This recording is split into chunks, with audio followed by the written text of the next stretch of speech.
vamos a dar inicio pues a la sesión de la tarde.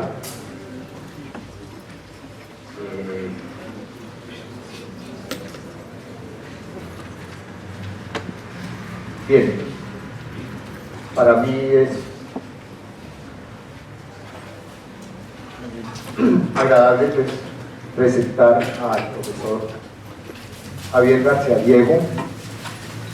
Él es maestro, licenciado en Ciencia Política de la UNAM, maestro en Historia de la Universidad de Chicago y posee 2 doctorados, uno en Historia de México por el Colegio de México y otro en Historia de América Latina por la Universidad de Chicago. Su especialidad, sabemos, sobre eso va a hablar, es la historia de la Revolución Mexicana, sobre todo en sus aspectos políticos y culturales, en un corte temporal que abarca desde finales del siglo XIX hasta mediados del siglo XX.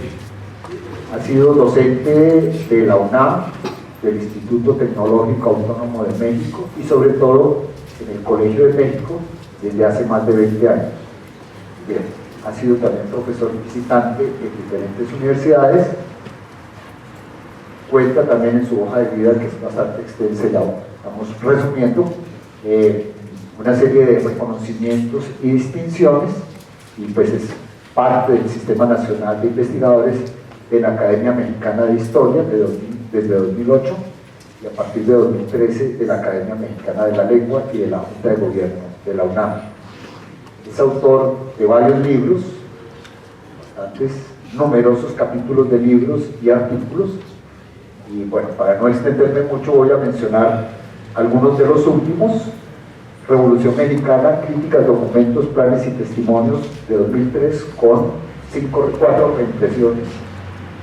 Introducción histórica a la Revolución Mexicana, cultura y política en el México postrevolucionario, textos de la Revolución Mexicana, revolución y exilio en la historia de México, el amor de un historiador a su patria adoptiva, libro en homenaje de Frederick Katz, que hablábamos ayer, ensayos de historia sociopolítica de la Revolución Mexicana y 1913-1914 de Guadalupe a Teoloyuca, 2013. Bien, finalmente ha sido director del Centro de Estudios Históricos del Colegio de México, director general del Instituto Nacional de Estudios Históricos de la Revolución Mexicana y actualmente es el presidente del Colegio de México, institución de la que es profesor desde 1991. Y bueno, desde el 2004 conduce semanalmente el programa de radio Conversaciones sobre la Historia, que se difunde por un medio de amplia cobertura nacional. Con ustedes entonces el profesor Javier García Diego. Muchísimas gracias.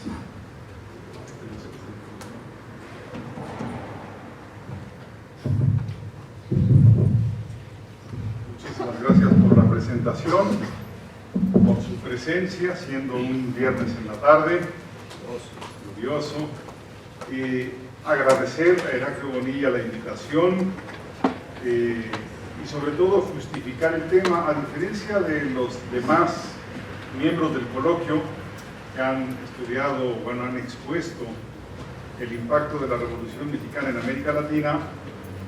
Yo voy a dar una charla sobre la Primera Guerra Mundial y la Revolución Mexicana, dado que no tuve tiempo de redactar la ponencia que yo había pensado y ofrecido para este coloquio, que tiene que ver con el latinoamericanismo de José Vasconcelos, sobre todo su impacto cultural en el sur del continente. Entonces, si bien eso es lo que entregaré en caso de que se publique este coloquio, pues doy inicio a la ponencia sobre la Primera Guerra Mundial y la Revolución Mexicana, influencias recíprocas, es el sentido. La Revolución Mexicana y la Primera Guerra Mundial fueron procesos coetáneos. Aunque distantes, su influencia fue mutua y decisiva, pues si bien México no fue uno de los países beligerantes, su vecindad con Estados Unidos y el hecho de ser entonces uno de los mayores productores de petróleo del mundo, o sea, un país estratégico, ya fuera porque Alemania intentó generar conflictos fronterizos entre México y su vecino del norte, o porque su petróleo era imprescindible para el movimiento de las flotas de Estados Unidos e Inglaterra. Yo creo que aquí está sintetizada la hipótesis de la ponencia, y es que si bien México no fue participante beligerante de la Primera Guerra Mundial, fue importante por tres razones. Uno, por estar en revolución, lo cual daba opción a muchísimas maniobras. Dos, por ser vecino de Estados Unidos. Y tres, por el petróleo. Ese es, a mi modo de ver, el secreto o la interpretación o el mensaje de esta ponencia. A su vez, podría decirse que el impacto de la Primera Guerra Mundial en el proceso revolucionario mexicano fue aún mayor, pues modificó el acceso al mercado de las armas y municiones, influyendo en el resultado final de la guerra. Lo que quiero decir es que la influencia es mutua, ¿sí? Y que por el cambio en el mercado, no prefiero así, el cambio, sí, esto está mejor, el cambio de precios en el mercado municionístico impactó directamente en el resultado final de la revolución. De ese tamaño es la mutua influencia de ambos procesos. Los paralelismos, así como las mutuas influencias, se dieron desde un principio. En agosto de 1914, por eso dije que eran coetáneos, al tiempo que estallaba el conflicto en Europa, en México los ejércitos revolucionarios norteños, encabezados por Venustiano Carranza y Álvaro Obregón, y con la imprescindible colaboración militar y el aporte social de Pancho Villa, vencían al antiguo régimen encabezado por Victoriano Huerta, el mismo mes, agosto de 14. Comprensiblemente, la lucha contra Huerta, se había realizado con armamento adquirido en Estados Unidos mediante recursos obtenidos con la incautación de ganado y algodón de las grandes haciendas del norte del país. Sin embargo, tan pronto dio comienzo la guerra en Europa, toda la producción armera y municionística estadounidense fue destinada a sus países amigos, Inglaterra y Francia. El cambio no hubiera tenido consecuencias en México si se hubiera alcanzado la paz cuando los rebeldes unificados vencieron al gobierno contrarrevolucionario de Huerta. Sin embargo, pocos meses después, desde noviembre de 1914, inició una nueva etapa de la Revolución Mexicana, la llamada lucha de facciones, es decir, la guerra entre los contingentes revolucionarios por imponer su particular proyecto de Estado. Fue entonces cuando se agruparon los ejércitos de naturaleza más popular, o sea, los villistas y zapatistas, para luchar contra los ejércitos encabezados por el liderazgo clasemediero de Carranza y Obregón. Dado que estos ocuparon primero la Ciudad de México durante la segunda mitad de 1914, se hicieron y apropiaron de las fábricas de cartuchos y de los talleres de reparación de armas que Porfirio Díaz había instalado, mismos que desmontaron y trasladaron a Veracruz. Carranza y Obregón se tuvieron que ir a Veracruz, permitiéndoles enfrentar la nueva contienda con algo de armas y parque, aunque no fueran de la mejor calidad. Por su parte, los villistas no tenían otra alternativa que adquirir sus armas y pertrechos del otro lado de la frontera. Villa tenía un movimiento en el extremo norte del país. Para su desgracia, las circunstancias traídas por la recién iniciada guerra europea los obligaron a los villistas a adquirir armas de contrabando, de mala calidad y hasta usadas, además de costosas. Sus secuelas en el resultado final de la contienda no pueden ser cuestionadas. La influencia de la Primera Guerra Mundial en la lucha de facciones mexicanas no se redujo al asunto del parque y del armamento. También fue decisiva en cuanto al uso de tácticas y estrategias militares novedosas. El planteamiento no pretende ser nuevo, pues ya mucho se ha dicho respecto a que Obregón empezó entonces a utilizar las trincheras con alambradas para frenar a las caballerías enemigas. Aunque ya se hubieran usado los alambres de púas para fortalecer las trincheras en otras contiendas, y me refiero sobre todo a la guerra de los Boer, fue con la Guerra Mundial cuando se difundió masivamente este procedimiento. Como quiera que haya sido, la caballería villista se hizo añicos en las alambradas obregonistas, aunque también fueron importantes otros factores, como el uso de los canales de riego como trincheras por las fuerzas de Obregón. Sobre todo, las fuerzas villistas tuvieron una pésima estrategia en la llamada campaña del Bajío, de mediados de 1915.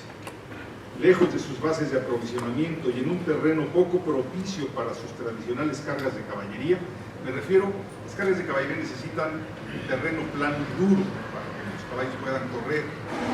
En cambio, el Bajío es una zona de tierra más bien fangosa, agrícola, con muchos canales de riego, y esto pues simplemente impidió el ataque de las caballerías villistas.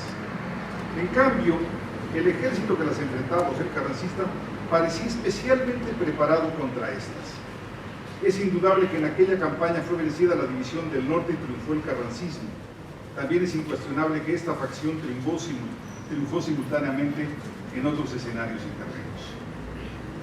El triunfo carrancista y la derrota de Villa, claramente sentenciados a mediados de 1915, tuvieron inmediatas repercusiones políticas y diplomáticas.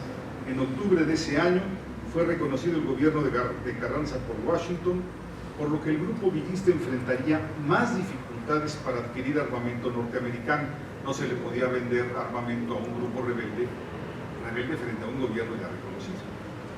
No en balde Villa culpó a Estados Unidos de su derrota, lo que explica el encono que desde entonces mostró hacia dicho país, su gobierno y sus ciudadanos. Primero fue la matanza de Santa Isabel, luego el ataque a la población fronteriza de Columbus. Las argucias germanas. El problema no se redujo a la contienda entre las dos principales facciones de revolucionarios norteños, villistas y carrancistas. Cuando digo carrancistas es carrancistas y obregonistas, ni a la postura que Estados Unidos guardó ante ese conflicto. Desde un principio intervino en el proceso un cuarto elemento, Alemania, que estaba muy interesada en exacerbar los problemas fronterizos, ya fuera mediante el nacionalismo gubernamental de Carranza o a través del nacionalismo popular de Villa. En rigor, Alemania buscó utilizar ambos elementos sucesiva o simultáneamente. Su objetivo era provocar todo tipo de problemas hasta que estallara una guerra entre México y Estados Unidos. Por cierto, esto no es nuevo ni exclusivo de México. Alemania intentó generar conflictos para Inglaterra en la India, en Irlanda, y para la Unión Soviética, ayudando a Lenin a regresar de Suiza a San Petersburgo, en la famosa llegada de Lenin a la estación Finlandia, en ese libro maravilloso del universo. Fueron varios sus intentos y estrategias. Para comenzar, es probable que Alemania percibiera la conveniencia de que hubiera conflictos fronterizos entre Estados Unidos y México desde que estallaron algunos desórdenes por el Plan de San Diego, redactado por un puñado de hombres de ascendencia mexicana residentes en Texas, en cuya población de San Diego, no me estoy equivocando, hay una San Diego en Texas, hay otra en California. Sí, esto lo firmaron a principios de enero de 1915. Su planteamiento era evidentemente descabellado. Llamaban a un movimiento generalizado de los mexico-norteamericanos en los estados sureños de Texas, Nuevo México, Arizona, Colorado y California, los que luego de obtener la victoria formarían una república independiente con la posibilidad de unirse posteriormente a México. Aunque en el plan se fijaba, artículo primero, el 20 de febrero como fecha de levantamiento, lo cierto es que suscitó poca actividad armada.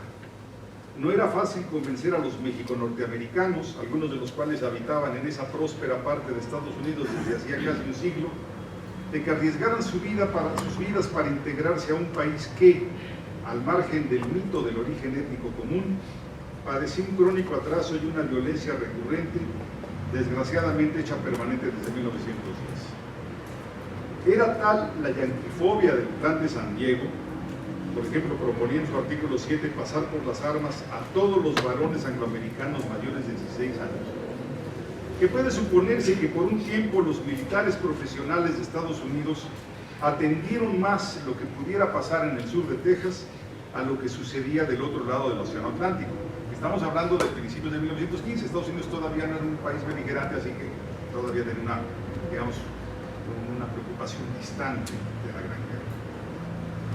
Si bien no se ha insinuado y mucho menos detectado una intervención alemana en el Plan de San Diego, seguramente vieron con enorme interés la posibilidad de que Estados Unidos tuviera un conflicto armado en su propio territorio pues seguramente afectaría el envío de armas a Inglaterra y Francia.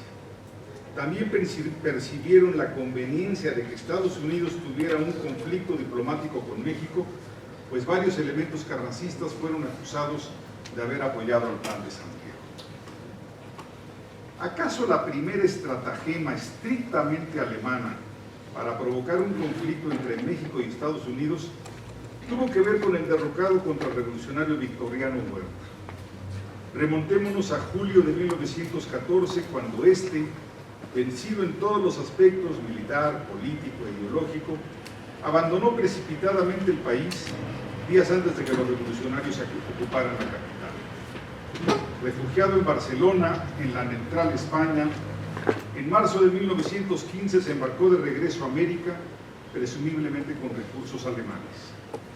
Su objetivo era organizar un contingente en Estados Unidos con otros exiliados, así como reclutando a numerosos elementos de origen mexicano para penetrar al país en son de guerra.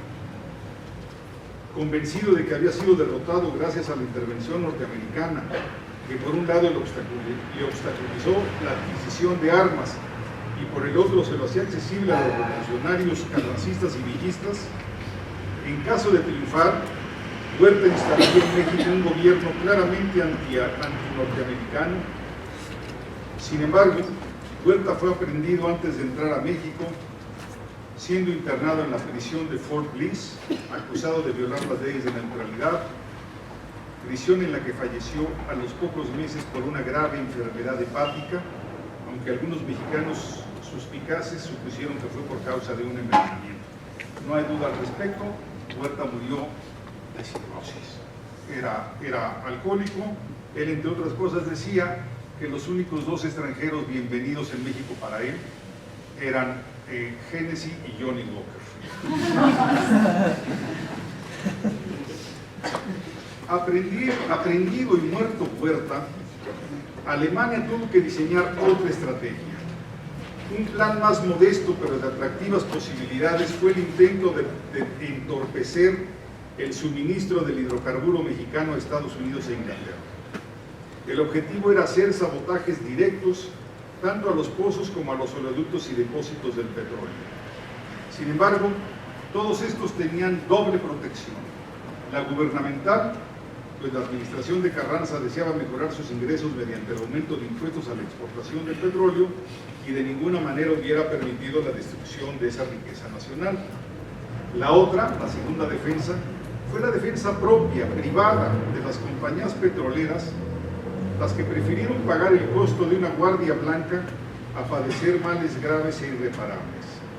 Fue así como Manuel Peláez, terrateniente local y contratista de mano de obra para las compañías, organizó un ejército para impedir que los carrancistas controlaran la región petrolera, pues ello hubiera favorecido la sindicalización y las previsibles demandas laborales, así como la supervisión de la explotación, yo diría, y exportación petrolera impulsadas por las propias autoridades locales carrancistas. Obviamente, las fuerzas de Peláez prevendrían, sobre todo, cualquier intento de destrucción y sabotaje. La labor de Peláez encareció los costos de operación de las compañías, pero éstas pudieron suministrar petróleo a sus países sin mayores contratiempos. Una vez terminada la Guerra Mundial, y ya sin la presión fiscal y regulatoria del gobierno de Carranza, a mediados de 1920 la incómoda pero necesaria presencia de Peláez se hizo prescindible. Pronto desapareció de la historia. Una más de las estrategias alemanas para provocar problemas entre México y Estados Unidos tuvo que ver con el ataque villista a la población de Columbus, que provocó la respuesta inmediata del gobierno norteamericano a través de la expedición punitiva. De ninguna manera se pretende decir aquí que el ataque a Columbus en la madrugada del 9 de marzo de 1916 fue resultado de una inquina germana. En rigor, como todo hecho histórico, la invasión a Columbus solo puede ser explicada por varios factores, en este caso locales, nacionales e internacionales. Para comenzar, Villa estaba indignado contra dos vendedores de armas y pertrechos, los hermanos Sam y Arthur Raven, porque recientemente le habían suministrado municiones defectuosas. Asimismo, estaba resentido contra Estados Unidos porque meses atrás había extendido su reconocimiento diplomático al gobierno de Carranza, al que Villa acusaba de haber ofrecido a cambio la soberanía y las riquezas del país. También, por ejemplo, estaba enojado porque el banco local de Columbus se había negado a cambiarle los cheques, alegando que él ya era un rebelde en contra de un gobierno legalmente reconocido por Estados Unidos. Finalmente, también se ha dicho que agentes alemanes, Felix Sommerfeld en concreto, ayudaron a convencer a Villa de llevar a cabo el audaz ataque, aunque cabe la posibilidad, es lo que yo creo, de que Alemania buscara beneficiarse de un conflicto en cuyo origen no había tenido injerencia directa. Presionado por la clase política norteamericana en su conjunto y acicateado por la opinión pública, Woodrow Wilson no podía ni deseaba dejar impune un ataque extranjero a una población estadounidense, y menos durante un año electoral.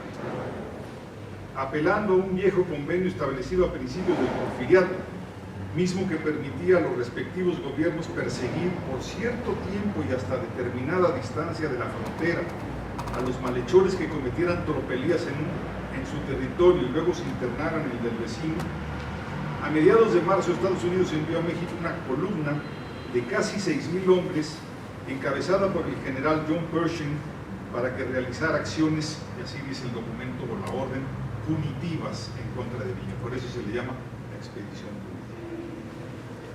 La fuerza invasora permaneció en el norte de México casi un año, durante el cual no pudo ni capturar a Villa ni destruir su contingente. Al contrario, si en el momento de atacar Columbus, Villa solo contaba con 500 hombres, cuando se retiraron las fuerzas de Pershing tenía varios miles, pues muchos veteranos villistas desmovilizados desde la derrota de 1915 retomaron las armas motivados por su nacionalismo popular. De cualquier forma, aunque la invasión se prolongó más tiempo del previsto por Woodrow Wilson y hubo varios conflictos con las fuerzas gubernamentales mexicanas, lo cierto es que no se cumplió el deseo alemán. Digo el deseo alemán, no la estrategia alemana, porque no estoy convencido de que no participó directamente en el plan. Lo cierto es que no se cumplió el deseo alemán, consistente en que estallaran conflictos serios y de preferencia hasta una guerra entre ambos países, México y Estados Unidos. En efecto, pronto hubo negociaciones diplomáticas entre México y Estados Unidos, firmándose un protocolo entre el secretario de Guerra mexicano, Álvaro Obregón, y el jefe de Estado Mayor del Ejército norteamericano. Si bien este documento no estipulaba la fecha de su retirada, sí se acordó que las operaciones de las fuerzas punitivas se limitarían por partida doble a perseguir a Villa nada más y hacerlo solo en la franja superior de la frontera mexicana. Comprensiblemente, Carranza se negó a ratificar dicho protocolo, pues implicaba aceptar la presencia norteamericana en México. Por lo mismo, tuvieron que iniciarse nuevas negociaciones, pero esta vez la comitiva mexicana fue encabezada por uno de los políticos más cercanos a don Venustiano, Luis Cabrera. A diferencia de Obregón, Cabrera rechazó las pretensiones del gobierno de Washington, que deseaba incursionar en México cada vez que peligraran sus connacionales o se afectaran sus intereses. El dilema para Woodrow Wilson era grave: permanecer en México, lo que podría provocar un conflicto mayor con Carranza y ya no con Villa, o retirarse con una doble derrota a cuestas, la diplomática y la militar. La decisión se le impuso desde Europa. Ante las crecientes dificultades con Alemania, Woodrow Wilson decidió retirar a la expedición punitiva a principios de 1917 para tenerla cuartelada en Estados Unidos ante la expectativa de que pronto se agravarían los problemas del otro lado del mar. Siguiente apartado, el telegrama Zimmermann. Hasta principios de 1917, los intentos alemanes por provocar un conflicto entre México y Estados Unidos habían utilizado a rebeldes mexicanos, Huerta, después de ser presidente, como rebelde, o Villa. Asimismo, habían sido diseñados y puestos en práctica por funcionarios diplomáticos y militares alemanes de segunda importancia. De hecho, en la legación alemana en México, que no era embajada, no había personajes de alto rango. La situación cambió a partir de que Alemania decidió en enero de 1917 iniciar la guerra submarina ilimitada, lo que la llevaría a atacar cualquier embarcación que se acercara a un puerto inglés o francés, sin importar que fuera de un país neutral. Obviamente, el mensaje iba dirigido contra Estados Unidos, cuyos barcos eran los que más productos y elementos llevaban a ambos países, o sea, Francia y Inglaterra. El dilema era grave. Alemania no deseaba que siguieran llegándole suministros a sus enemigos, pero quería evitar todo conflicto con el país norteamericano. Su estrategia, diseñada ahora sí por el propio canciller y ya no por personajes de segunda importancia, Arthur Zimmermann, fue provocar una guerra entre México y Estados Unidos. En esta ocasión ya no se buscaría la colaboración de un jefe rebelde, sino la del propio gobierno de Carranza. El plan consistía en ofrecer ayuda militar a México para que intentara recuperar los territorios perdidos a mediados del siglo XIX. El asunto del telegrama Zimmermann puede ser visto como parte de la historia diplomática de la Primera Guerra Mundial y de la Revolución Mexicana, o como una fallida aventura de espionaje que terminó provocando precisamente lo que pretendía evitar. Para comenzar, en lugar de entregar personal y discretamente el ofrecimiento, este fue enviado por telégrafo al representante alemán en México, Heinrich von Eckart. Para su desgracia, el telegrama fue interceptado por los servicios de inteligencia británicos, la famosa Sala 40, y entregado inmediatamente, eran los últimos días de febrero de 17, al propio ministro inglés de Asuntos Extranjeros y al embajador norteamericano en Inglaterra. Era Walter Page, quien con la misma prontitud lo reenvió a Washington. Woodrow Wilson decidió aprovechar la propuesta germana a México como un argumento suficiente para declarar la guerra a Alemania, aunque los políticos norteamericanos aislacionistas llegaron a asegurar que era falso el plan de Zimmermann. El segundo error de este fue reconocer públicamente su autenticidad, lo que trajo un efecto inmediato. La opinión pública estadounidense, prácticamente en forma unánime, respaldó a Wilson en su declaratoria de guerra, al grado de que los políticos contrarios a esta medida tuvieron que deponer su actitud pacifista. La estrategia alemana sufrió otro revés cuando México decidió no lanzarse en tan irracional aventura, por más que la opinión pública mexicana pasara por un periodo de clara yanquifobia, dado que la expedición punitiva acababa de retirarse del norte de México después de 11 largos meses de unas injustificables e inútiles operaciones contra México. Otra razón de Carranza para rechazar el ofrecimiento germano fue que sabía que la ayuda militar no estaba en posibilidad de atravesar el Atlántico y ser desembarcada en las costas del Golfo de México. Comprensiblemente, el telegrama le provocó a Carranza inmediatos problemas diplomáticos con Estados Unidos. En síntesis, el embajador norteamericano en México, Henry Fletcher, le solicitó al canciller Cándido Aguilar que rechazara públicamente el ofrecimiento alemán, a lo que el secretario carrancista se negó, alegando que no había recibido el susodicho telegrama, lo cual era cierto. Poco después, al presentar sus cartas credenciales al presidente Carranza, el embajador norteamericano Fletcher aprovechó la oportunidad para solicitarle que rompiera relaciones diplomáticas con Alemania y que apoyara abiertamente a Estados Unidos en el conflicto europeo. Don Venustiano le contestó que no podía romper con Alemania, pues además de que no tenía motivos para ello, nunca había recibido una propuesta formal de alianza militar, o sea, la telegrama Zimmermann, postura que fue vista en Estados Unidos como progermánica, acusación que no solo se dirigió a Carranza, sino que varios de sus colaboradores, tanto civiles como militares, fueron calificados de lo mismo. Para colmo, en lugar de pronunciarse en favor de Estados Unidos, el gobierno de México propuso a los países neutrales, en especial a los de América Latina, bueno, algo menciono de América Latina, en especial a los de América Latina, que suspendieran todo comercio con los países beligerantes. Dado que el intercambio latinoamericano era mucho mayor con Estados Unidos e Inglaterra que con Alemania, inmediatamente se dijo que la propuesta mexicana, aparentemente neutral y pacifista, era claramente benéfica para Alemania. Para comenzar, era una clara amenaza a Inglaterra y Francia, extensible pronto a los Estados Unidos, de que no tendrían acceso al petróleo mexicano. Contra lo que había planeado su autor, el telegrama Zimmermann no causó mayores problemas entre los gobiernos de México y Estados Unidos. En cambio, en palabras de su máxima estudiosa, Bárbara Tuchman, fue el puntapié que lanzó a Estados Unidos a la guerra en abril de 1917. De ser cierto que este malhadado plan fue el culpable de orillar a Estados Unidos a dar el paso para involucrarse directamente en la guerra, podría decirse que México fue parte del proceso que alteró el curso de la historia. Así, el papel de México en la Primera Guerra Mundial, en tanto vecino de Estados Unidos, no puede ser minimizado. A mí esto es lo que de verdad me llama más la atención. Alemania lo que quería era provocar una guerra entre Estados Unidos y México con el telegrama Zimmermann, y lo que provocó fue la declaración de guerra de Estados Unidos contra México. O sea, todo lo contrario a lo que habían diseñado. Siguiente apartado, la neutralidad mexicana. El ingreso de Estados Unidos a la Primera Guerra Mundial como país beligerante en abril de 1917 impactó inmediatamente su relación bilateral con México, así como la política interna de este último. Ciertos sectores políticos mexicanos adujeron que era conveniente apoyar a Estados Unidos, pues recompensarían tal respaldo vendiéndonos armas y pertrechos, elementos que servirían para contrarrestar las varias rebeliones internas.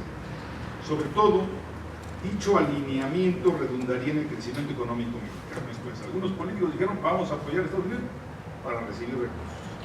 Sin embargo, para Carranza la política exterior era inseparable de la interior, y sabía que era impensable apoyar al país, Estados Unidos, al país que apenas unas semanas antes había retirado su expedición punitiva.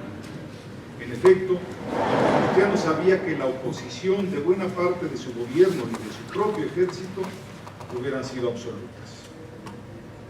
Así, ante la presión norteamericana para que México abandonara su neutralidad ante el conflicto europeo, Carranza reiteró dicha postura. Es evidente que el gobierno de Washington estaba convencido, y en ello se equivocaba tajantemente, de que el apoyo oficial del gobierno mexicano le garantizaría una frontera segura. Esto es lo que buscaba Estados Unidos. Al contrario, don Venustiano sabía que ello seguramente podría provocar una nueva expresión violenta del recuperado villismo, cuyo nacionalismo popular se vería exacerbado con tal decisión. Fiel a su costumbre, el gobierno norteamericano presionó abiertamente al de México. De no modificar su neutralidad, se impediría la venta de armas y se dificultaría la exportación de alimentos, factores ambos que habían propiciado la proliferación de grupos rebeldes y bandidiles por aquellos años de 1917 y 18. De hecho, Washington insinuó a Carranza que una postura pro-norteamericana podría granjearle apoyos económicos a su gobierno. No importó. Don Venustiano prefirió seguir buscando una política de equilibrios internos y externos. Por un lado rechazó el plan de Zimmermann, pero no rompió con Alemania. Por el otro, ante la opinión pública mexicana, buscó mostrarse como un gobernante cabalmente nacionalista y soberano. ¿Acaso el mejor ejemplo de su actuación, de esta actuación doble de Carranza, bajo el criterio de una política doble y de estricta neutralidad, fuera su manejo de la prensa nacional por aquellos días? Carranza hizo ostensible su apoyo al periódico El Universal de Félix Palavicini, un político de su círculo íntimo y abiertamente antigermano, pero también fue obvio su respaldo de Rafael Martínez, claramente antiestadounidense.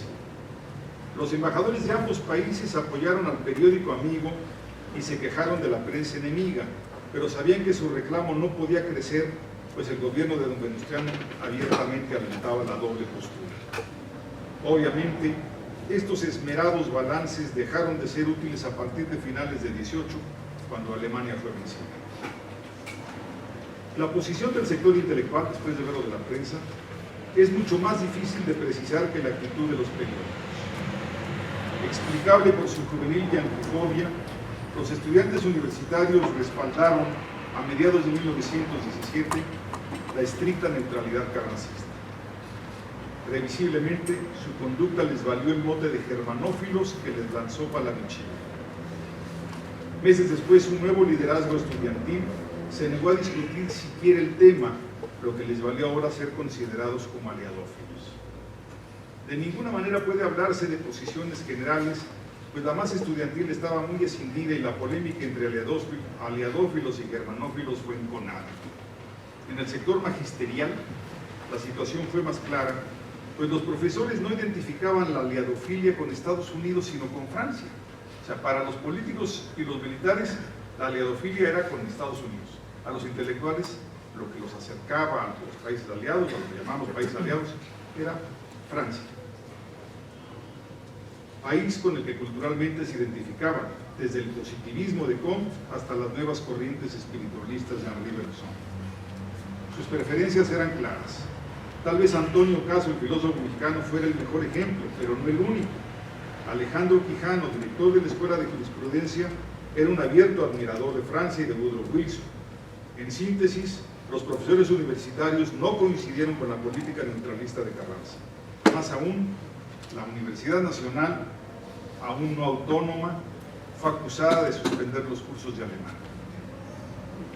Obviamente, la postura ante la Primera Guerra Mundial de los intelectuales mexicanos interesó a las principales potencias europeas. Por ejemplo, para mejorar sus relaciones con dichos intelectuales, la Cancillería francesa concedió las palmas académicas al poeta Enrique González Martínez, al escritor y notable orador Jesús Zulueta y al filósofo Antonio Caso. En cambio, la falta de presencia alemana en el ámbito universitario mexicano era notable. Para remediar tal ausencia, el germano-mexicano Arnold Krumheller, él era lo estoy diciendo, germano-mexicano, espiritista, y a través del espiritismo se había hecho muy cercano al presidente Madero. Entonces era un hombre, digamos, cercano a los círculos de poder. Este Krumheller propuso que se tradujeran y editaran algunos libros de texto alemanes y que se llevaran a cabo una intensa labor de intercambio estudiantil y magisterial entre ambos países. Para su desgracia, su propuesta fue tardía, pues la hizo pocos meses antes de que Alemania fuera vencida. Al término de la guerra se incrementó el afrancesamiento de los intelectuales mexicanos, situación que cambió 2 o 3 décadas después en favor de los intelectuales españoles y norteamericanos. Los españoles obviamente me refiero a los exiliados. Siguiente apartado, efectos económicos inmediatos y consecuencias sociopolíticas de largo plazo. Antes de analizar cuál fue el impacto en México de la situación posbélica, es preciso repasar el impacto que en la economía mexicana tuvo la Primera Guerra Mundial, aunque no resulta fácil desasociar los efectos que en ella tuvo paralelamente la violencia revolucionaria local. En otras palabras, la economía mexicana de aquellos años se vio afectada por estos dos procesos independientes, aunque en algunos momentos y sectores tuvieron efectos concurrentes. Podría pensarse que la economía mexicana se diferenció de la del resto de los países latinoamericanos por la destrucción revolucionaria, que sin duda trajo efectos negativos generalizados. Sin embargo, había otro elemento distintivo, igualmente importante, pero de efectos positivos. A diferencia de México, los países sudamericanos, pienses en Argentina, Bolivia o Chile, tenían un comercio más intenso con Europa que con Estados Unidos, o por lo menos tenían un comercio más intenso con Europa que México. Por lo mismo, dado que Estados Unidos, decidió participar como país beligerante a partir de abril de 1917, el sector externo de la economía mexicana no se vio afectado desde agosto de 14, como sucedió en toda Sudamérica. De cualquier modo, desde finales de 14 comenzó una etapa muy cruenta de la Revolución Mexicana, la ya mencionada Guerra de Facciones, que se prolongó hasta 1916. Para colmo, todo ese año se padeció la expedición punitiva, lo que explica los problemas comerciales que tuvo México con quien era su mejor socio, Estados Unidos. En otras palabras, en términos económicos, resultó más dañina la revolución que la propia guerra europea, pero juntas tuvieron efectos gravísimos. En síntesis, para explicar el comportamiento del comercio exterior mexicano, debe considerarse que fue el único país latinoamericano que padeció una auténtica economía de guerra, con un notable aumento de las importaciones de alimentos, armas y municiones, las que se adquirieron a través de enormes exportaciones de ganado, algodón, guayule y enequén. En tanto economía de guerra, debe atenderse la regionalización del conflicto, pues hubo extensas zonas del país, sobre todo en las zonas costeras del Golfo y el Pacífico, el sur y el sureste, considerablemente ajenas a la violencia, lo que explica que las exportaciones de cultivos como el café y la vainilla, lo mismo que el caucho, hayan mantenido sus niveles previos o incluso hayan experimentado algún crecimiento. Asimismo, en tanto economía de guerra, resulta explicable la notoria baja en las importaciones de insumos para la producción agrícola e industrial, ya fueran semillas o maquinaria y herramientas. Por otra parte, aumentaron las exportaciones mexicanas de zinc y plomo, imprescindibles para la industria bélica de los Estados Unidos e Inglaterra, cuya armada, por cierto, mantuvo una constante importación de petróleo mexicano extraído por la compañía británica ENAC. Sin embargo, si bien el comportamiento de nuestro comercio exterior no fue especialmente deficiente si se toman en consideración los graves contextos bélicos, lo cierto es que la Primera Guerra Mundial tuvo un gran impacto en la posterior evolución de México. Este es otro de los elementos que yo considero más importantes de este fenómeno. De hecho, su verdadera relevancia al respecto consiste en que a partir de entonces, o sea, a partir de la Primera Guerra Mundial, desde el término de la Primera Guerra Mundial, se vivió un creciente bilateralismo con Estados Unidos, único ganador como potencia económica de aquel gran conflicto. Aquí lo que estoy queriendo decir es que cualquiera que fuera el resultado bélico, tanto Inglaterra como Francia y sobre todo Alemania quedaron duramente golpeados. Y en cambio Estados Unidos, que entró tardíamente, fue, digamos, el momento de su despegue. Entonces la Revolución Mexicana, que pretendía crear un país relativamente soberano e independiente frente a Estados Unidos, terminó siendo más dependiente de él al término de la Revolución Mexicana.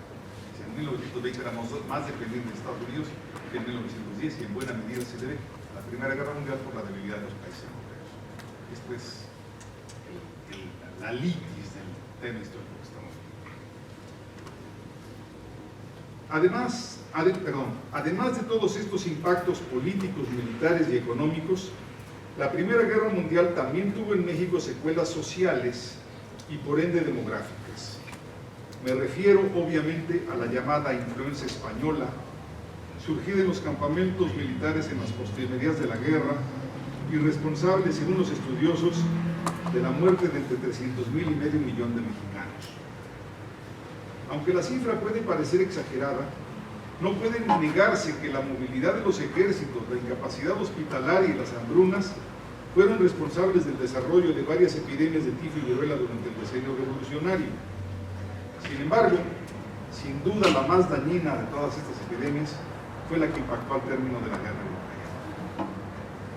Todo parece indicar que la influenza llegó a México en octubre del 18, traída antes a América por los soldados norteamericanos procedentes del frente europeo. Primero golpeó los estados norteños que tenían frontera con Texas, Chihuahua, Coahuila, Nuevo León y Tamaulipas, pero en un par de semanas la epidemia había llegado al centro del país. Su impacto fue notable en los campamentos militares, tanto en los de las tropas gubernamentales como en los de las fuerzas rebeldes. El golpe a los sectores económicos y en los diversos ámbitos sociales no puede ser soslayado. Se suspendieron temporalmente las labores en numerosas minas y haciendas y se paralizó el tránsito en algunos tramos ferrocarrileros.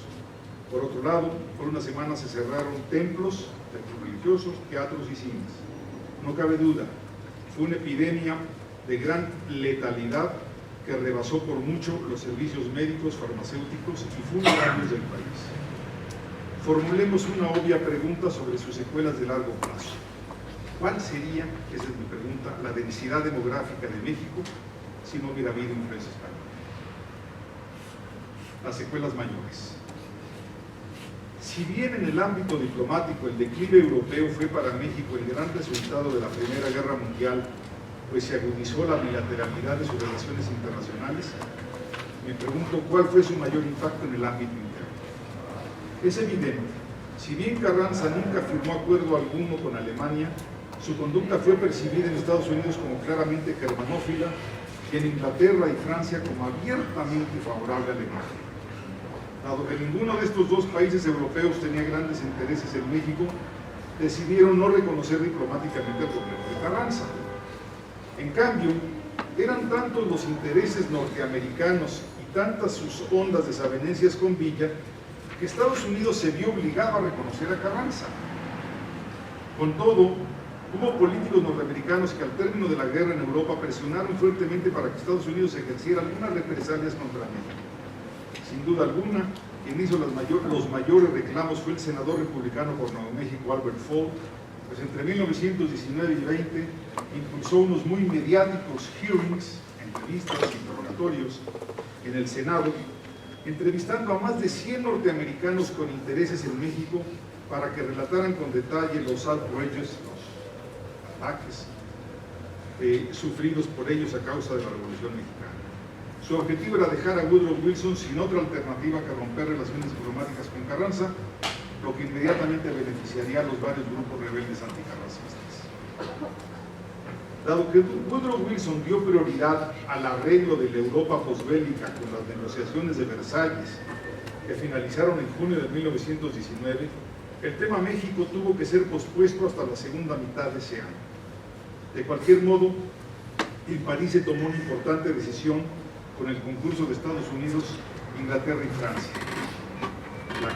La decisión fue no invitar a México, como castigo por su falta de apoyo a los países aliados, a formar parte de la Sociedad de las Naciones, por lo que el país quedó aislado, México quedó aislado en materia internacional, sobre todo de Europa, al menos hasta 1930. Es por eso, para Pablo y para Cecilia, la necesidad de México de voltear hacia Sudamérica, porque no solamente había quedado sin relaciones diplomáticas con Estados Unidos, sino tampoco con las principales potencias europeas, sobre todo Inglaterra y Francia. Por otra parte, en Washington se tomaron dos decisiones muy importantes. La primera, no castigar a Carranza, pues generaría una dura resistencia del ejército mexicano y tal vez hubiera dado lugar a una nueva alianza entre carrancistas y villistas, como había sido el caso en 1913 y 14, en la lucha contra Huerta, considerando la fuerte yanquifobia de ambos contingentes, lo que hubiera puesto en predicamento los intereses estadounidenses en el norte del país y en el Golfo de México. La segunda decisión estaba vinculada al futuro inmediato de México. Dado que a mediados de 1920 habría elecciones presidenciales, Woodrow Wilson prefirió esperar y operar e influir discretamente en la contienda comicial para que el sucesor de Carranza fuera un político revolucionario legitimado que garantizara la estabilidad del país, pero que también asegurara una mejor relación entre México y Estados Unidos. Su opción fue el grupo encabezado por Álvaro Obregón, por encima del candidato de Carranza, Ignacio Bonillas, quien era el embajador mexicano en Washington y al que se identificaba plenamente con la política exterior de Montelustiano. En otras palabras, si el proyecto de Zimmerman pudo ser la causa inmediata del ingreso de Estados Unidos a la Primera Guerra Mundial, determinando así toda la historia mundial posterior, la conducta de Carranza frente a Alemania y Estados Unidos explica, al menos en parte, su derrota de 1920 y la llegada al poder de la facción sonorense, lo que determinó la historia de México, al menos hasta el inicio del segundo tercio del siglo XX, después a la llegada de las Arcángeles. Sí, no puede negarse, aunque distantes, la Revolución Mexicana y la Primera Guerra Mundial fueron procesos que se influyeron mutuamente.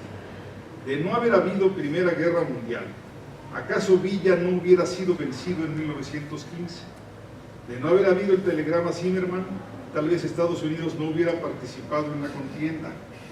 De no haber habido influencia española, hoy habría casi 4 millones más de mexicanos y al menos una parte de ellos, tal vez un 10%, habría migrado a Estados Unidos, confirmando que no existen los procesos históricos locales, pues todos tienen repercusiones internacionales. Tampoco existen los procesos históricos estrictamente externos, pues todos tienen secuelas internas. Así pasó con México y la Primera Guerra Mundial, distantes, pero mutuamente influyentes. Gracias.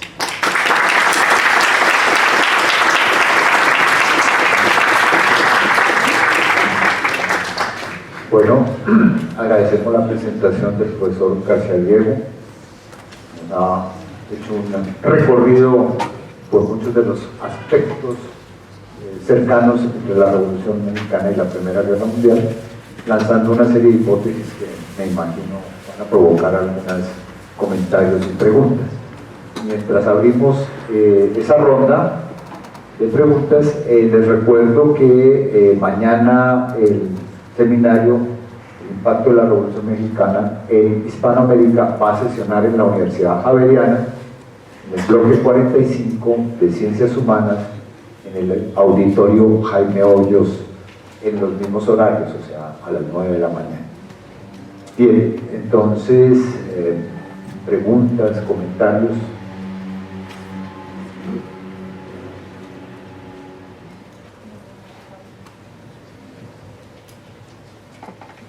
Bueno, buenas tardes.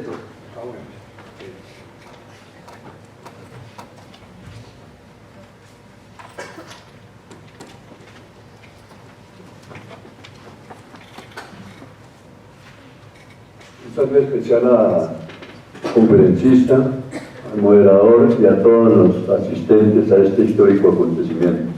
Yo desearía saber, como historiador mexicano que es usted, el catedrático, en referencia a la Segunda Guerra Mundial, que fue en el 45, ¿en qué afectó a México? Esa es la pregunta. Bueno, la contesto rápidamente.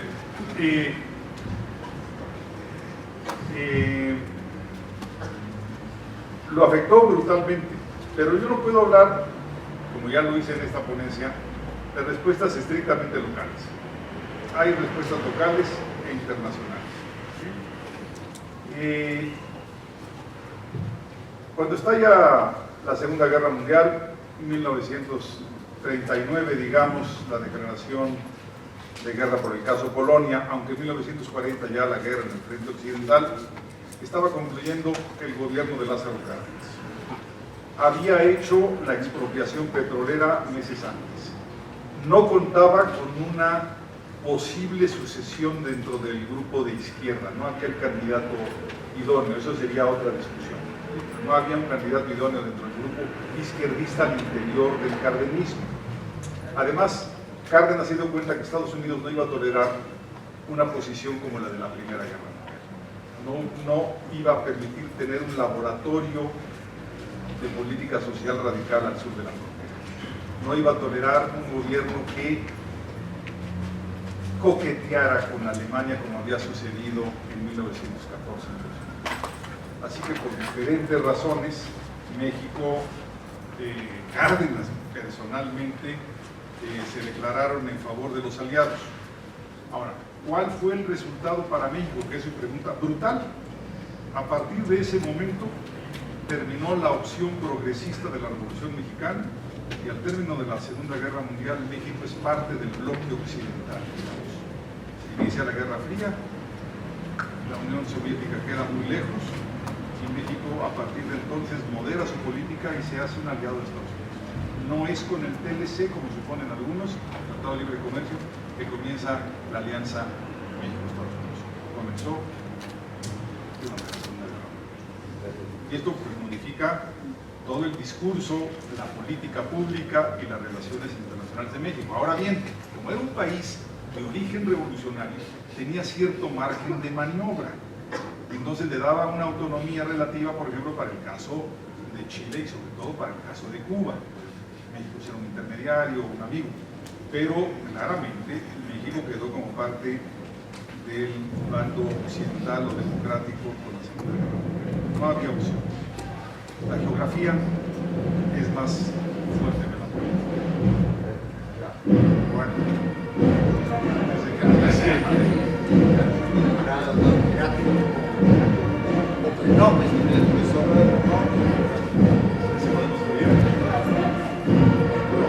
Bueno, con ese sonido de la Guardia Republicana, quiero agradecer al profesor por esta bella conferencia. Pues lo que me concierne, yo trabajo historia europea y respecto a la Primera Guerra Mundial, pues lo que salía de México, por supuesto, es el clásico de Hamann Zimmermann, pero ilustró en muchos aspectos muy interesantes que para mí pues son dignos de comunicación. Mi pregunta, y ya me pareció muy interesante lo que entre líneas serían las dimensiones teórica de su ponencia, sobre todo cuando la relaciona precisamente desde un ámbito mundial. Y quisiera saber su opinión al respecto, porque se trata de decir que México y la Primera Guerra Mundial pues no son íntimamente ligados, pero sí hacen parte de una historia más total, pues esa totalidad personalmente se trata de verla como desde la perspectiva de la historia una, total y global, pues eso podría ser discutible, pero si la miramos en una totalidad desde la idea de la teoría del caos, me parece que es un caso supremamente interesante que su ponencia está exponiendo. Entonces quisiera escucharlo al respecto, si esa dimensión teórica de su ponencia, pues para hacer una historia mundial que iría desde la perspectiva de la teoría del caos. Sí, bueno, ciertamente mi respaldo teórico no está por ese lado, ¿sí?, procedente de la física o cosas por el estilo. No, yo me limito a ver la historia desde una perspectiva. Yo tuve la fortuna de haber estudiado con Friedrich Katz en Chicago. Y Friedrich Katz siempre insistía en que todos los acontecimientos históricos tienen varios niveles: el nivel local, el nivel regional, el nivel nacional, el nivel internacional. Y lo que he tratado yo de hacer en esta ponencia es eso, darle una dimensión nacional e internacional a Villa, darle una dimensión local, nacional e internacional, no digo local a Villa porque es obvio, a Carranza, y lo mismo a Estados Unidos. Y otra cosa, no importa el tamaño o el valor económico de los países. En el caso de México, el hecho de ser frontera, aunque no fuera un país rico, el hecho de estar en una revolución y por lo tanto, tomo su palabra, pasando por un momento de caos, lo hacía especialmente apetecible para incidir en el proceso de la guerra, de la historia de Estados Unidos y de la Primera Guerra Mundial.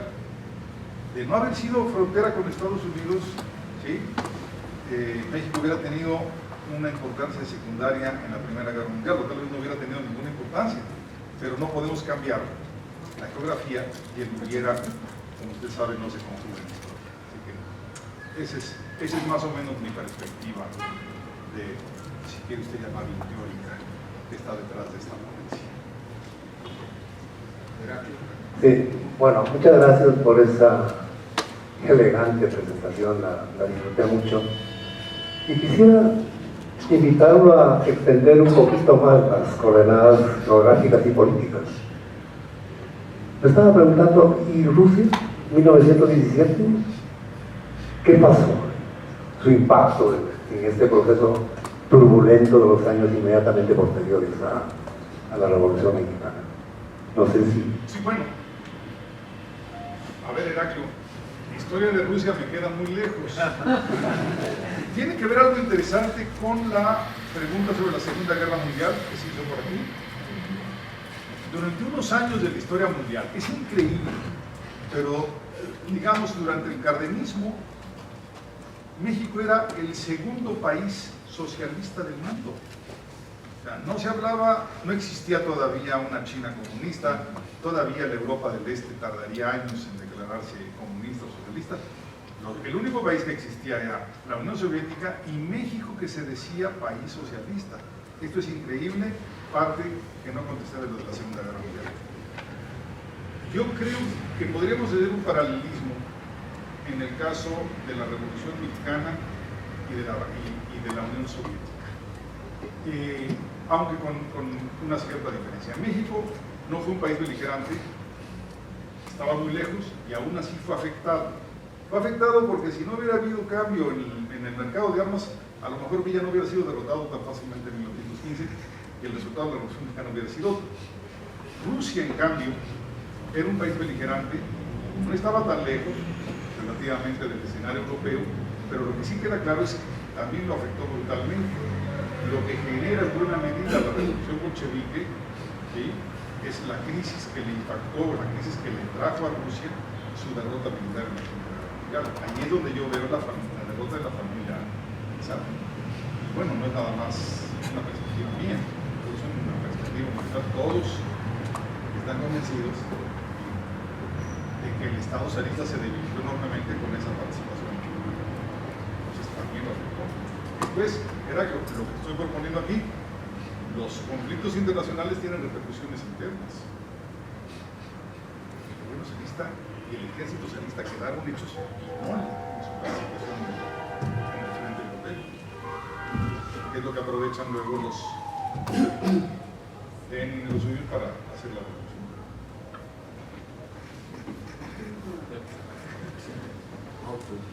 Bueno, yo creo que el profesor ha insistido en algo bien interesante que tiene que ver justo con el libro de Katz de la guerra secreta. Creo que usted ha profundizado más en términos de ver la influencia quizá alemana y quizá un poco internacional en Villa y en la derrota de Villa, especialmente con esto de la Primera Guerra Mundial. Pero a mí me queda una duda, ya que usted está hablando de los temas internos, profe, y Zapata.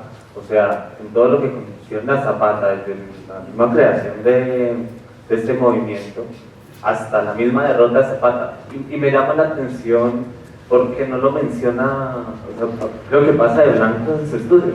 Lo mencioné creo que una vez. A ver, primero que todo, esta ponencia no tiene algo que ver con Katz. Tiene todo. Tiene todo que ver con Katz. Yo me enfrenté con él y creo que fue una oportunidad única de la vida. Ahora, la diferencia de esta ponencia respecto a Katz no es un mayor manejo de lo de Villa, pues por decirlo, no, si él es el gran biógrafo de Villa. Yo creo que mi diferencia con Katz estaría en todo caso en que él no manejaba bien Carranza, lo veía desde la perspectiva villista, era contrario a Carranza por definición, ¿sí? Y yo aquí resalto un Carranza que es un gran operador político, con sensibilidad política interna e internacional, cosa que Katz nunca le aceptó y que nos llevó a muchísimas discusiones. Pero digo, él era el grande. Esa sería mi diferencia respecto a Katz, el peso de Katz. Hay otra también explicación. Katz no era alemán, mucha gente supone, era austriaco, vienés, de ascendencia judía. Entonces siempre vio a Alemania desde una perspectiva, los veía como tontos y como salvajes, barbajanes. Yo siempre decía, maestro, no son tan tontos los alemanes. Si uno lee La Guerra Secreta, bueno, todos los actos de espionaje alemanes son como de caricatura. No es el caso. Pero él lo veía desde la perspectiva de un vienés comunista, que su padre se enfrentó al Anschluss, en fin. Como todos los seres humanos ven la historia desde tu presente y desde tu posición política. Ahora bien, Zapata. Esto me ha costado muchas discusiones historiográficas en México. Se me acusa de menospreciar el papel de Zapata. Si estuviéramos aquí hablando sobre la posición social de la Revolución Mexicana, el problema de la tierra, el valor de las comunidades, Zapata sería el personaje fundamental. Pero en el ámbito internacional de la Primera Guerra Mundial, Zapata no participa, está muy lejos de la frontera norte, muy lejos, o sea, a 1000 kilómetros de distancia, Zapata. Entonces, todo este asunto de la punitiva y de Villa, de que ataca a Columbus, no le toca. Tampoco estaba cerca de los terrenos petrolíferos, entonces no le toca. Y por último, lo tengo que decir abiertamente, Zapata hace una gran aportación a la Revolución Mexicana en el ámbito de las comunidades, de la política agraria, pero nunca tuvo una política exterior. No era su preocupación. Entonces, en este caso, el zapatismo y Zapata no aparecen, en otros tienen un peso enorme, pero no aquí. De hecho, el fenómeno de armas y municiones tampoco le afectaba a Zapata, porque Zapata nunca compró sus armas en el mercado del norte, en el mercado norteamericano. De hecho, Zapata no tuvo muchas armas y parques, y esto debilitó su importancia bélica. Más bien una importancia social. Aquí había una primera.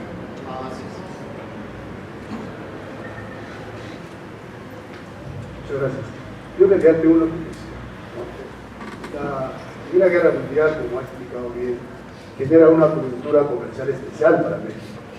Entonces, mientras lo escuchaba, me preguntaba, ¿habría una estrategia industrialista, ¿no?, que se gestó en todo el proceso de la Primera Guerra Mundial en México? No, en la segunda sí. Y si la respuesta es no, ¿por qué? Sí. Porque la coyuntura comercial generaba condiciones favorables para una estrategia de ese tipo. Sí. Y después de la Primera Guerra Mundial viene una crisis económica en Europa, hiperinflaciones, y México está en la mejor de las posiciones. Totalmente de acuerdo. A ver, México durante la Primera Guerra Mundial está enfrentando una revolución. Su preocupación es sobrevivir. Esto es que Estados Unidos no me enfada, acusándolo de germanófilo, cosas por el estilo. Si hay una perspectiva económica, claro está. Grupos de gente del gobierno de Carranza dice, apoyemos a Estados Unidos para que nos vengan préstamos, inversiones y demás. En el caso de Carranza, dice no, porque esto va a generarme conflictos con la opinión pública, con parte del gobierno y sobre todo con el propio ejército gubernamental, que acababa de enfrentar a la expedición punitiva. Hay, sin embargo, claro, una perspectiva económica, ¿cómo que no? Primero que todo, a diferencia de los países de Sudamérica, México tenía menos relaciones económicas con Europa que con Estados Unidos. Entonces, su relación comercial se afectó menos con Europa. Cuando se cierra el mercado europeo en 14, a México le impacta menos que a Argentina, que a Bolivia, pero le está afectando a la República Dominicana. Ahora, México tiene, yo diría, dos enclaves de crecimiento durante esos años. Uno, el petróleo, y el otro, el Enequén. Cecilia conoce el tema porque ella estudió el tema del petróleo. A ver, el tema, cuando digo el Enequén, Estados Unidos no solamente envía armas y pertrechos a Inglaterra y Francia, manda alimentos, manda granos, porque los campesinos ingleses y franceses están peleando en los frentes contra los ejércitos alemanes. Ahora, ¿cómo enviar esos alimentos? Pues con amarres o en postales que produce el Enequén mexicano. Entonces hay una zona del país, Yucatán, que a través de una compañía con la que ha tenido relaciones incluso antes de la Revolución Mexicana, porque se incrementaron durante esos años, la International Harvesting Company de Chicago, crece mucho porque venden Enequén para que se hagan cuerdas grandes. Entonces, no, claro que México tuvo una... A ver, aquí no es cosa de intereses, es cosa de intereses políticos, de intereses económicos, y el gobierno de Carranza jugó sus cartas, ¿no? Y yo creo que lo hizo bien. Es una cosa que casi no diría. Casi le dio a Carranza como una gente torpe y no germán. Hay una y después. Sí, bueno, primero que todo, muchas gracias al doctor García Diego por su brillante exposición y quería, bueno, pues me parece muy interesante el enfoque, digamos, global y algo, digamos, como vinculado a los personajes subalternos que participaron, incluyendo a Villa. Y pues mi pregunta va acerca de si usted conoce la invitación que realizó Francisco Villa a Zapata de realizar un ataque a los Estados Unidos, que leí recientemente que va a salir un libro sobre documentos inéditos en la Feria de Guadalajara. Entonces, ¿sí conoce qué implicaciones tiene, digamos, en este proceso? Sí, a ver, este es otro de los grandes mitos, ¿no? De hecho, yo conozco no uno, sino varios libros que ya se han publicado sobre el tema. Hace un par de años se anunciaba de cartas de Villa. Es como el caso de Zimmerman. Es difícil que te lleguen las armas, ¿sí?, de Alemania a México para ayudarte a atacar a Estados Unidos. ¿Cómo atraviesan el Atlántico? Entonces, ¿cómo hubiera sido posible que las armas de Villa, que por cierto ya no le sobraban, al contrario, estaban escaseando mucho por el cambio en el mercado armamentístico, atravesaran todo el territorio nacional para llegar a Zapata? ¿O cómo es que las fuerzas zapatistas iban a atravesar todo el territorio nacional para ir al norte y atacar a Estados Unidos, cuando que las fuerzas zapatistas nunca aceptaron salir ni 10 kilómetros más allá de su territorio? Entonces, perdón que lo diga abiertamente, pero esas cartas son de uso político. pero no tiene ninguna viabilidad. Hubo un pacto, primeros días de diciembre de 14, el famoso pacto de Xochimilco, en donde Villa le ofrece armas a Zapata a cambio de que Zapata colabore en la lucha con Villa contra Carranza. Nunca le envió un cartucho y los zapatistas nunca colaboraron en la lucha contra Carranza. O sea, son ofrecimientos políticos, pero no. En historia tienen un valor los documentos, pero tienen más valor los hechos. Hablemos de hechos de la historia. Nada más una acotación, Javier, que recordé a partir de la pregunta del colega que me parece bien interesante. Un congreso industrial que usaron en 1918, ¿sí? Donde se discute en torno a las posibilidades a futuro de la industria. No solamente lo hubo, sino que lo encabezó don Alberto J. Pani, el tío abuelo de nuestra jefa. Bueno, yo en el colegio soy presidente, pero como miembro de los estudios tengo mi jefa, no soy. Este es un chiste interno. Entonces sí, tienes toda la razón. A ver, repito, había efectos, había situaciones económicas y políticas y diplomáticas, política interna, y se jugaron las cartas. Y Carranza efectivamente organizó en 18 este Congreso de Industriales encabezado por Alberto J. Pani, que era un viejo revolucionario, no de armas y cananas, sino que era un ingeniero, un hombre técnico, su experiencia profesional era más bien con aguas, era un ingeniero de agua. Pero en fin, ese mismo año de 18, en Saltillo, Carranza organiza la CROM, la Convención Regional Obrera Mexicana. Entonces, claro que hay una perspectiva, pero no tiene el peso de la Segunda Guerra Mundial. En la Segunda Guerra Mundial, México dice, vamos a colaborar, pero ahí sí, a cambio de eso viene, y es inversión, es préstamos, son muchas cosas, muchas cosas. El turismo mexicano, una vez que se establece la paz en el mundo, el gobierno de México logra que a los soldados, a los veteranos norteamericanos, se les premie con vacaciones en México. Y ahí surge el turismo mexicano. Acapulco y eso, y está el origen. Todos no se merecían sus vacaciones, ¿no? También Tijuana y Juárez, Vallarta. En fin, la historia es muy compleja. ¿Podríamos terminar con esa frase? No hay nada más. Allá hay otra frase. Una de las hipótesis que usted hace es que México termina más dependiente de los Estados Unidos, en lugar de ser más independiente. En 20, sí. Ajá. Sí. ¿Qué efectos tiene o qué impacto tiene eso en el resto de América Latina, particularmente en los países suramericanos? A ver, a lo mejor la palabra dependiente aquí mete ruido. No estoy hablando, sí, de la teoría de la dependencia de los 60, 70. Me refiero a que México sale en 1920 con una relación muy diluida, la relación escasa que tenía con Europa, Inglaterra, Francia y Alemania, se ve minimizada al término de la Primera Guerra Mundial. Sus relaciones comerciales y políticas con Estados Unidos se incrementan. ¿Sí? Pero no solamente eso. Voy a dar un detalle. Y ahora voy a mencionar a Zapata, porque alguien preguntaba por él. ¿Sí? Con la presencia de Zapata y la amenaza de la reforma agraria, muchos asentados vendían sus tierras. ¿Sí? Y obviamente el precio de la tierra se desplomó con las actividades zapatistas. Algunos hacendados norteamericanos, sabiendo que tenían protección diplomática, a diferencia de los hacendados mexicanos, compraron tierra y acumularon, entonces tenían latifundios más grandes al término de la revolución que al inicio. Pero es que así es la historia real. Ahora, a partir de entonces, claro, México va a tener una relación comercial y económica mucho más fuerte con Estados Unidos, pero no es solamente el resultado de la Primera Guerra Mundial, es sobre todo el efecto de la geografía. Estamos pegados, el norte de México con el sur de Estados Unidos es un mismo territorio, no hay ninguna barrera, el río Bravo es un charco,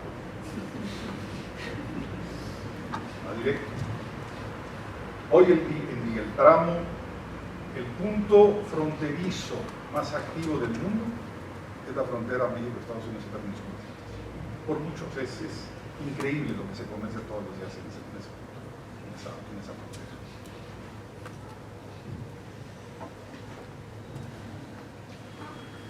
Pues muchas gracias, perdón por no traer una ponencia sobre el tema, pero ya la mandaré, Heraclio, Vasconcelos y su impacto en América Latina. Gracias. Bueno, le